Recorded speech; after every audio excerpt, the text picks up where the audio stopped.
नमस्कार, इनसाइट में आपका स्वागत है। इनसाइट में हम बात करते हैं सत्ता के बनते बिगड़ते समीकरणों की।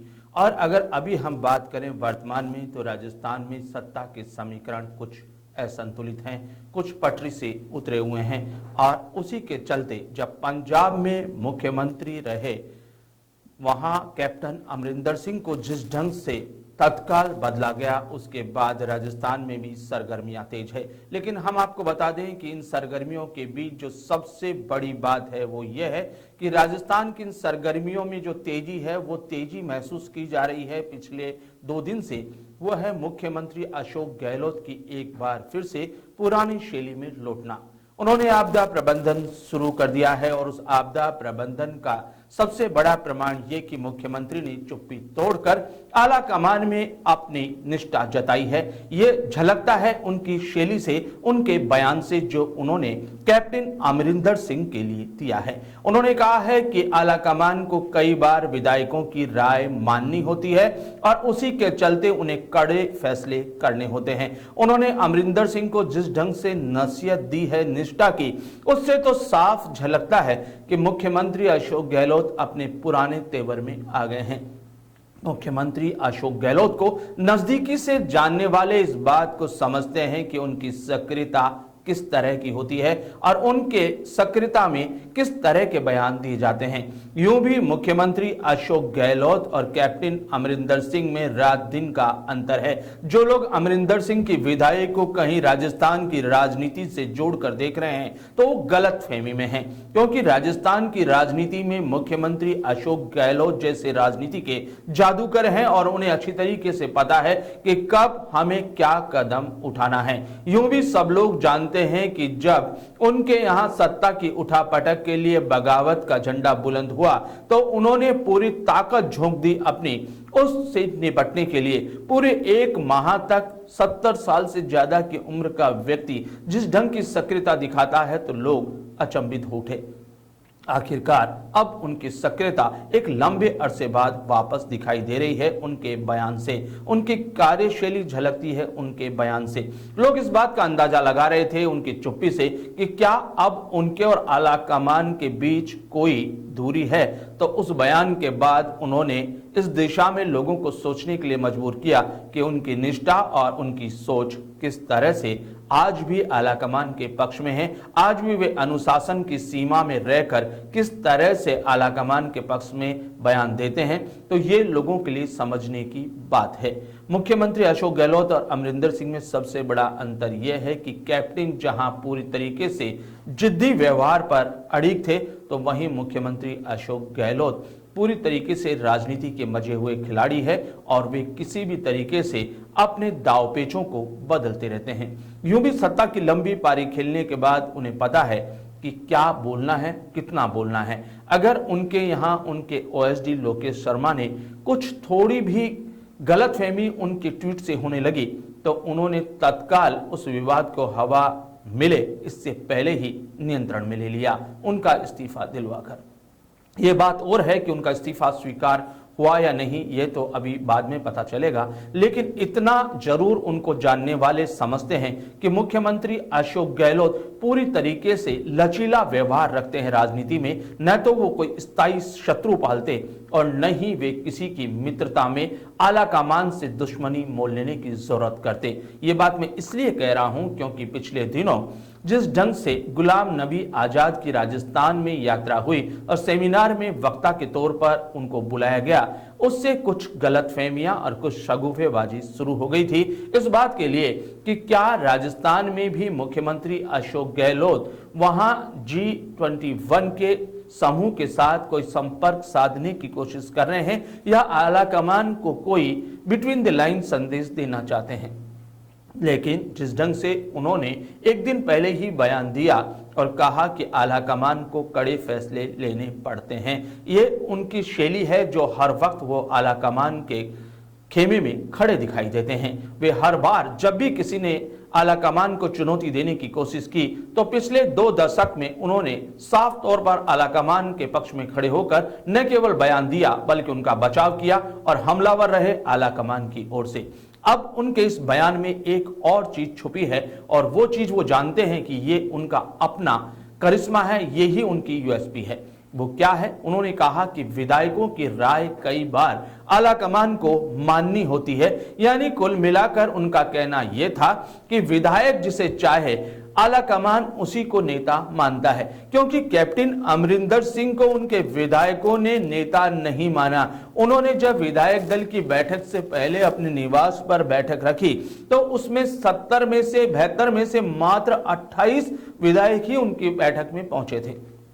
तब पता लगा कि उनके पास नंबर गेम खत्म हो चुका है। अब उनके चाहने वाले विधायक भी निष्ठाएं बदल चुके हैं, पाला बदल चुके हैं। इसीलिए आलाकमान को उनकी ताकत का एहसास हो गया और उन्हें पता लग गया कि कैप्टन की लोकप्रियता अब उतनी नहीं रही, इसीलिए कड़े कदम उठाए गए। लेकिन अब हम वापस लौटते हैं राजस्थान के संदर्भ में, क्योंकि हमारी बातचीत का मुख्य फोकस है राजस्थान में मुख्यमंत्री अशोक गहलोत के डैमेज कंट्रोल की इस नए बदले हुए तेवर पर चर्चा। और वो ये कि मुख्यमंत्री ने साफ कहा कि आलाकमान भी उसे ही चाहता है, उसी के पक्ष में निर्णय करता है जिसके पास विधायकों की संख्या होती है। विधायकों की राय सर्वोपरि है और ये सब जानते हैं कि विधायकों की संख्या किसके समर्थन में खड़ी दिखाई देती है। विधायकों ने पिछली बार भी बताया था कि राजस्थान में मुख्यमंत्री अशोक गहलोत एकमात्र ऐसे नेता हैं जिन्होंने पूरे 1 माह तक राजस्थान में विधायकों की लंबी फौज को अपने साथ रखकर यह संदेश देने की कोशिश की कि उनके अभेद दुर्ग में अगर किसी ने सेंध लगाने की कोशिश की तो वे इतने कमजोर ना हैं और न ही उन्हें इतना कमजोर समझा जाए। और यही उनके बयान के अंदर छुपा है। उनके बयान में यह छुपा है कि आलाकमान को विधायकों की राय माननी होती है। अगर आलाकमान ऐसा राजस्थान के बारे में सोचते हैं तो उन्हें पता है कि विधायकों की संख्या उनके पक्ष में है और यही स्थिति उनके साथ सबसे मजबूत है कि राजस्थान में विधायक उनके साथ है। उनकी लोकप्रियता का अगर पैमाना माना जाए तो पैमाना क्या होगा?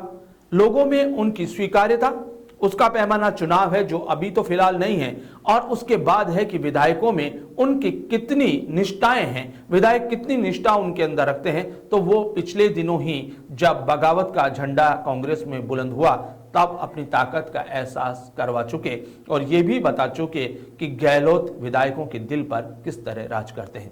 यूं भी राजनीति में एक और शगुफा होता है कि आलाकमान जिसके सर पर हाथ रख दे, विधायकों की निष्ठाएं भी समय के साथ बदलकर उसी के पक्ष में हो जाती है। लेकिन राजस्थान का परिदृश्य कुछ अलग है। मुख्यमंत्री अशोक गहलोत ने पिछले 6 माह से व्यवस्थाओं के साथ साथ विधायकों को इस तरीके से व्यवहार किया है कि कोई भी विधायक शायद ही अशोक गहलोत के प्रति नाराजगी का भाव रखता हो। जिस तरीके से उन्हें महत्व मिलना चाहिए उसी तरीके से उन्हें महत्व ही नहीं दिया जा रहा। उनके छोटे से छोटे काम को तत्काल किया जा रहा है और यही कारण है कि राजस्थान में जब तबादले, क्योंकि राजनीति में सबसे ज्यादा अगर विधायक को अपनी ताकत का एहसास होता है तो वो उस बात से कि वो अपने क्षेत्र में किन अधिकारियों को नियुक्त करवा पाता है या नहीं, इसी से होता है और इसी से उसे अपने कमजोर और ताकतवर होने का एहसास होता है। इसीलिए तबादलों को भी एक बार फिर से उनकी नियत तिथि बढ़ाकर आगे कर दी गई, जिससे मुख्यमंत्री उपकृत कर सके विधायकों को, उनके मंत्रिमंडल के सदस्य उपकृत कर सके विधायकों को। आज की तिथि में हालात ये है कि विधायक अगर फोन भी कर दे तो उनका कोई काम नहीं रुकता। क्योंकि ब्यूरोक्रेसी को ये सख्त निर्देश है कि किसी भी कीमत पर विधायक नाराज नहीं होना चाहिए। जनप्रतिनिधियों की जितनी पूछ इस समय मुख्यमंत्री अशोक गहलोत के राज में है शायद पहले कभी हुई हो। क्योंकि ये जरूरत है वक्त की, ये जरूरत है हालात की और मुख्यमंत्री हालातों और नब्ज अच्छी तरीके से टटोल कर रखते हैं। उन्हें पता है कि इस समय विधायक जिसके साथ होंगे आलाकमान का हाथ भी उसी ओर होगा और शायद यही कारण है कि मुख्यमंत्री अशोक गहलोत राजनीति में जब शुरुआत करते हैं तब से ही उन्होंने एक लंबी पारी खेलने की जमीन तैयार कर ली थी। ये सबको पता है कि राजस्थान में हर प्रांत ही नहीं बल्कि हर जिले में एक बड़ा नेता जब उन्होंने राजनीति में शुरुआत की तब मौजूद था। उनके बड़े दबदबे के नीचे अपने इस नए पौधे को पनपाना उनके लिए बड़ी चुनौती थी। तब उन्होंने अपने साथी युवाओं की टीम अपने हर जिले में तैयार की और आज वही टीम परिपक्व होकर बड़े बरगद के पेड़ बनकर हर जिले में उनकी सेहत का, उनकी राजनीतिक स्वास्थ्य का पूरा ध्यान रखती है। और यही वजह है कि राजस्थान की राजनीति में मुख्यमंत्री अशोक गहलोत अकेले नहीं हैं। उनके पास उनके चाहने वालों की एक लंबी फौज है।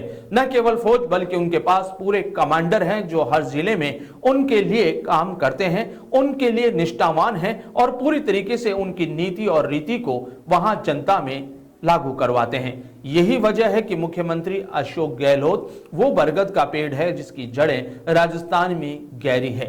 यूं भी हम आपको बता दें कि मुख्यमंत्री अशोक गहलोत जमीनी राजनीति करते हैं, कोई हवाई नेता नहीं है। लेकिन केवल मुख्यमंत्री अशोक गहलोत के पक्ष में ये सारे समीकरण हैं तो कुछ बातें ऐसी भी है जिन पर आलाकमान उनको पूछता है। आलाकमान की ओर से शायद ये सवाल किए जा सकते हैं, वो है कि राजस्थान में मुख्यमंत्री अशोक गहलोत कभी भी दोबारा सत्ता में नहीं लौटे। हालांकि ये बात और है कि राजस्थान की राजनीति में दोबारा सत्ता में लौटने की परंपरा ही नहीं रही। यहां हर बार बदलाव होता है और यही बचाव है मुख्यमंत्री अशोक गहलोत का। लेकिन उनके विरोधी इस बात को लगातार हवा दे रहे हैं कि अगर इस बार भी मुख्यमंत्री अशोक गहलोत के नेतृत्व में चुनाव लड़े जाएंगे तो पार्टी दोबारा सत्ता में लौट पाएगी, इस पर संशय है। और यही मुख्यमंत्री अशोक गहलोत के लिए एक बड़ी चुनौती है कि उन्हें न केवल दोबारा सत्ता में लौटने के लिए आलाकमान को आश्वस्त करना होगा बल्कि उन्हें यह भी बताना होगा कि किस तरीके से वे पूरे राजनीतिक परिदृश्य में अपने विरोधी और अपने चाहने वाले दोनों के बीच स्वीकार्य होंगे और वे मना पाएंगे अपने विरोधियों को भी। वे अलग थलग तो अब तक कर देते अपने विरोधियों को, लेकिन उनके विरोधी भी मजबूत है। और आने वाले दिनों में देखना होगा कि मुख्यमंत्री जिस ढंग से सक्रिय है और जिस अंदाज में उन्होंने शुरुआत कर दी है तो आने वाले दिनों में स्थितियां कुछ बदली हुई नजर आएगी। हम फिर हाजिर होंगे और बात करेंगे उनके साथ प्रतिद्वंदी हो रहे सचिन पायलट की।